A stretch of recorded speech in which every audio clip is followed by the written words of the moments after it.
தேவன், அற்புதத்தின் தேவன், விடுதலையின் தேவன், இரக்கமுள்ள ஆண்டவர், ஆசீர்வதிக்கவே ஆசீர்வதிக்கிற தந்தை, மகா பரிசுத்தர், மகா வல்லமையுள்ள தேவன். இன்னுமாக தேவன் பெரிய காரியத்தை உங்களுக்கு ஆண்டவர் செய்வார், இன்னும் செய்வார், இன்னும் அதிகமாய் செய்வார்.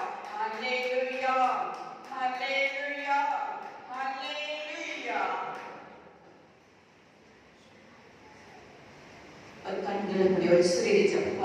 அன்பின் பரலோக பிதாவே, இயேசுவே, இரக்கமுள்ள ஆண்டவரே, இதோ இந்த நேரத்தில் அப்பா நீ மனவரைக்கு ஆசீர்வதிச்சு உடைய பிள்ளைகளுக்கு நிறைவான ஆசீர்வாதமோ, அவங்க என்ன கஷ்டத்தோடு, துன்பத்தோடு, வேதனையோடு, பல பிரச்சனையோடு, குடும்ப பிரிவினோடு ஆண்டவரே, எத்தனையோ பிள்ளைகள் திருமணத்துக்கு தடையாக இருப்பவர்கள், ஆண்டவரே பிளவுகள் பிரச்சனையோடு இருப்பவர்களுக்கு அற்புதம் அதிசயம் நடந்து இந்த பிள்ளைகளுக்கு அற்புதம் நடக்க வேண்டும் என்று, அதிசயம் நடக்க வேண்டும் என்று இயேசுவே கரங்களை வைத்து இந்த வேலையில ஜெபிக்கிற பிதாவே, ஆமென்.